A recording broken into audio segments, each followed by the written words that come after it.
kababayan, ito, kakaiba na to. Kakaiba na ang pangyayari sa Pilipinas ngayon. Bakit? Itong korupsyon talamak.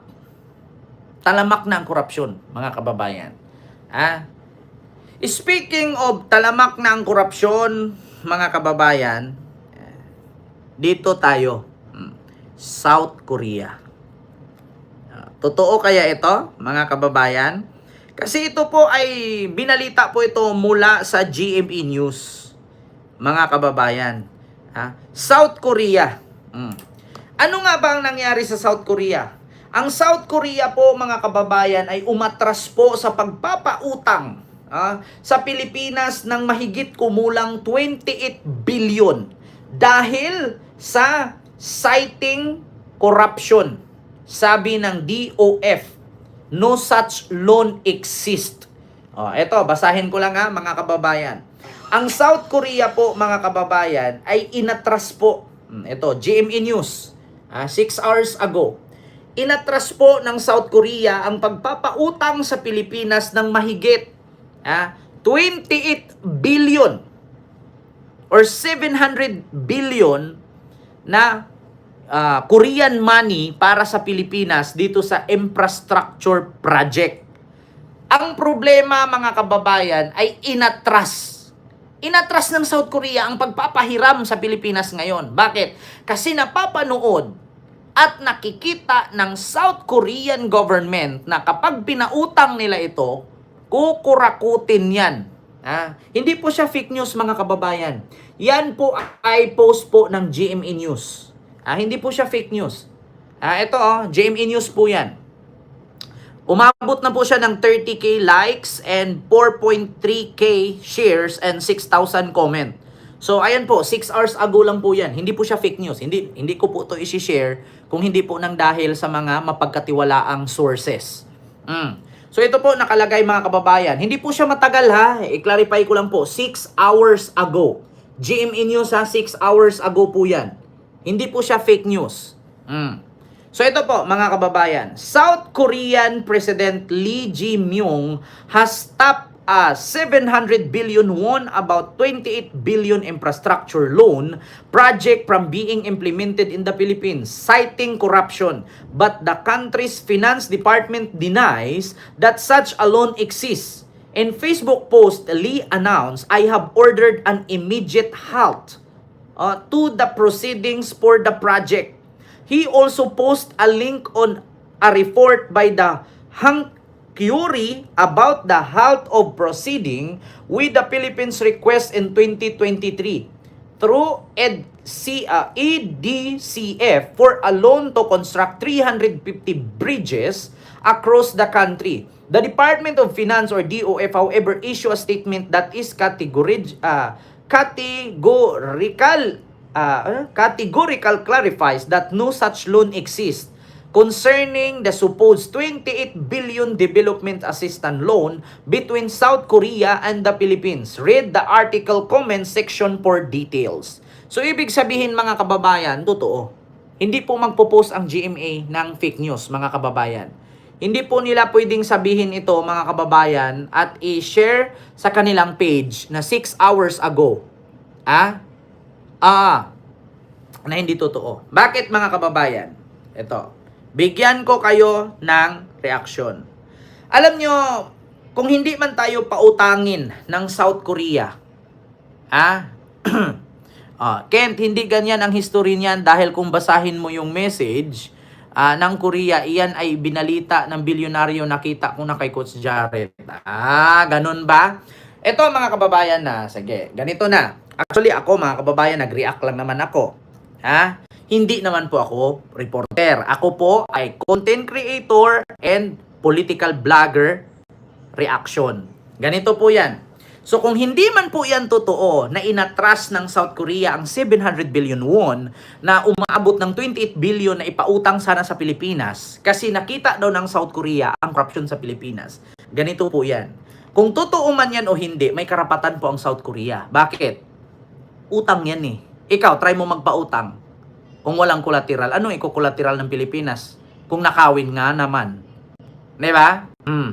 So may karapatan po siya. Kasi bakit, mga kababayan? Sa dinami-dami po na pangyayari sa ating mundo o sa mundo ngayon o sa ating bansa, talamak po talaga ang korupsyon. Nakita nyo naman po ang nangyari sa Indonesia. Nakita nyo po ang nangyari sa Indonesia, mga kababayan, na sinilaban, sinunog, dinumog, binato, binasag, kinuha, sinira ang mga pagmamayari nitong mga opisyalis ng gobyerno sa kanila dahil sa talamak na korupsyon. At ngayon, mga kababayan, kung ang pagbabasihan ng Korea ay hindi nila itutuloy, kung sakali man kung fake news man yan, is fake news. Pero ito po ang gusto kong iparating. Kung sakali man na totoo yan na inatras ng South Korea, may karapatan sila. Bakit? Sa nangyari sa Indonesia, warning na yan. Sa nangyari ngayon sa Nepal, warning na yan. Sino pang bansa ang magpapautang kung halos mga karatig Asian country natin nagkakakorupsyonan na at nagkakapatayan na, nagkakasunugan na. Di ba? Tingnan ninyo ito, mga kababayan. Anong nangyari ngayon sa Nepal? Sa nangyayaring riot ngayon sa bansang Nepal. Kahapon sinunog ng mga rallyista ang kanilang parliament building sa capital na Kathmandu. Nagtiwang ang ilang residente at napuno ng apoy ang mga kalsada matapos magbitiw sa pwesto ang kanilang Prime Minister na si KP Sharma Oli. Sinunog din nila ang private residence ng dating leader. Nag-ugat ang mga protesta dahil umano sa dekada ng korupsyon sa bansa. Pero mas naging masidhiraw ang galit ng mga Gen Z nang ipaban ng kanilang gobyerno ang paggamit sa social media roon. Wala namang Pilipinong napaulat na nasaktan sa mga protesta na nagpapatuloy hanggang ngayon. Mga kapatid, Ruth Cabalco. Di ba? Mga kababayan. So, sabihin natin na fake news yan or totoo man yan. Warning po kasi ang nangyari sa Indonesia at sa Nepal ngayon. Hindi naman po sigurong kwento lang yan. Hindi naman po sigurong AI lang ang nangyari sa Indonesia. Ilang lugar ang sinunog ng mga Indonesian Gen Z, mga kabataan. Warning na din po ang nangyari sa Nepal. Kung ikaw ba naman bansa na magpautang sa bansa na yan, naririnig mong kurako talaga, hindi. Mga kababayan, ito I will tell you frankly. Sige, wag na tayong mag-argue dyan. Sabihin natin, dito, ganito. Fake news yan. Hindi totoo na inatras ng South Korea. Pero fake news po ba na walang korupsyon sa Pilipinas? Fake news po ba na walang korupsyon sa ating bansa? Either totoo man ang pagpapautang sa South Korea or inatras man niya o hindi man yan totoo, meron pong basihan. Bakit? Ang ating bansa, grabe po ang korupsyon talamak. Sino pong hindi nagsabing hindi kurap ang ating bansa? Makikipagpatayan talaga ako sa magsabing hindi kurap ang ating bansa. Kung totoo man na inatras ng South Korea, and that's good. Mas mabuti. Bakit? Kung ipinahiram yan, saan lang mapunta yan? Sa kontraktor? Sa buhaya ni Amy Marcos? Di ba? Kaya kung fake news man o hindi, dapat lang. Kasi totoo naman po talaga ang kurap talaga ang ating bansa. Hindi nyo maitanggi yan. Saan ka nakakita?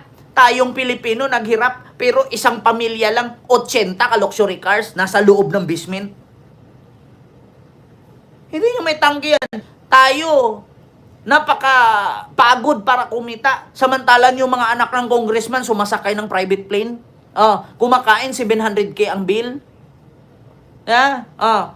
Tayo, nagkakanda utin-utin, nagkakanda bilat-bilat para ipaaral sa ating anak. Samantalang yung mga anak ng kongresistang magnanakaw at mga kontraktor, ay putang ina kung makapag-flex ng bag, wallet pa lang 1 million na. Yung bag pa lang, tag 3 million, 2 million na ang halaga, ay putang ina, kung ikaw magulang, kanda utot-utot, maputulan ka pa ng daliri bago ka makakuha ng 1 milyon para sa pamilya mo. Makasugat-sugat pa yung kamay mo sa kakatrabaho bago mo mabuo yung 1 million. Pero yung mga anak ng mga kongresista, mga politikong magnanakaw sa ating bansa, putang ina, walang pakialam. Pupunta ng Hong Kong, pupunta ng China, Japan, Korea, flex dito, flex doon. Hindi ba kurap yan? Di ba? Oh! Kaya para sa akin mga kababayan, either true or not true or untrue. Dapat lang. Awareness yan. Mga kababayan, hindi ko naman sinasang-ayunan na ang GMA ay fake news sila. Hindi ko rin pinapaniwalaan na ang GMA ay hindi fake news. Aral kasi yan. Ang sa atin dito mga kababayan, hindi naman tayo nagbibase sa balita. Nagbibase tayo sa pangyayari. Kung sakaling true or untrue, totoo o hindi, na inatras or may pinautang ang South Korea ng mahigit 28 billion. Di ba? Dapat lang iatras niya. Grabe. Saan mapupunta yung 28 billion na yan? Tanungin ko kay pag natanggap ng Pilipinas siya, papagawa kalsada po, tangina kalsada na naman. 300 bridges. Wag na. Saan mapunta daw according dito? Umutang ang Pilipinas, sa halagang 28 billion para sa infrastructure. 350 bridge across the country. Pag sinabi nating tulay mga kababayan, nakita nyo naman yung nangyari sa Isabela. Putang ina, bumagsak. Nakita nyo yung tulay doon sa Davao, nabiyak na pero tahimik ang mga Duterte. May tulay sa Davao tahimik lang ang mga Duterte. Okay, pakita ko sa inyo, hanapin ko lang mga kababayan. May tulay akong nakita, nadaanan ko kanina yon. Matagal na daw iniinda yan nitong mga mga kababayan, mga taga Davao na yung tulay nga daw sa may saan ba yon? So makikita naman dito yan. Matagal na nilang iniinda mga kababayan na yung tulay nila nabiyak na. Bakit tahimik lang daw ang mga Duterte? Bakit daw walang aksyon? Ito. Pakita ko sa inyo Ito mga kababayan. Wait lang. Ayan biyak. Nahati. Ayan sa taas yan Kita nyo, biyak. Bakit tahimik lang mga Duterte niyan? Panahon pa daw ni Digong ginawa yan. Hindi nga natin alam, baka project ni Bongo or project ni Pulong yan Hati biyak putol.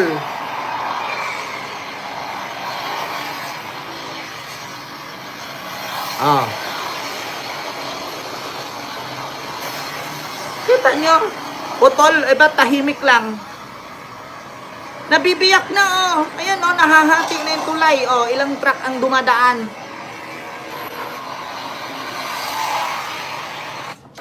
Diba? Ito po mga kababayan ay sa Agdao Flyover in Davao City. Will be closed bago pa ito babagsak. Substandard, talamak lang si Digong, Pulong at tahimik lang si Digong, Pulong at Baste. Another budget and the money for repair, build, palpak, substandard, tahimik lang ang Davao City. Kita ninyo? Tapos mapupunta na naman sa tulay. 350 bridges sa 28 billion. Sabi ko sa inyo mga kababayan, Agdao Flyover. Kahit i-search nyo ngayon. Ito, i-search natin. Bukod dito sa video na to, punta tayo sa TikTok. Ito, Agdao Flyover. Davao City. Makikita naman yan ito mga kababayan.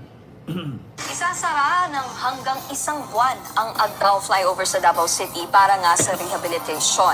Nakitaan ng mga bitak ang flyover na higit 2 dekada nang naitayo. Live mula sa Davao City, Kita ninyo, nakitaan ng bitak ang tulay na mahigit 2 dekada nang naitayo. Sino ba ang 2 dekada na naging presidente? Si Digong, 2 dekada lang ngayon. Ito daw. sa frontline na balitang yan, si Bril Montalvo. Bril, kailan ba isasara ang Agdao flyover? Nikki, simula ngayong araw ay sarado na ang Agdao flyover dito sa Davao City.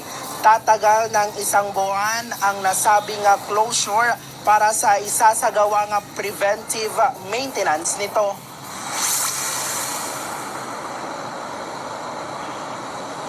Ayon sa Davao City Transport and Traffic Management Office, sa unang 10 araw ng pag-repair ng Agdao flyover ay gagawin ito tuwing alas 6 ng gabi hanggang alas 5 ng umaga. Pagkatapos nito ay buong araw nang isasara sa mga motorista ang flyover hanggang sa matapos ang pagkukumpuni nito. Inabisuhan naman ng CTTMO ang mga motorista na iwasan ang pagdaan sa lugar para makaiwas sa matinding traffic. Pero Kita ninyo? Tapos, ipautangin ng South Korea ang Pilipinas na halagang 28 billion para sa tulay. Tapos sa tulay na naman mapunta, tapos nakawin na kay substandard na naman, tapos 30% kickback. Huwag mo na ituloy, South Korea. Pautang mo na lang sa akin yan. Bili kulod. Diba? Ayan. Iyan ang totoo, mga kababayan. Hindi ko na masyadong habaan na. Hindi ko na masyadong ay, Diyos ko.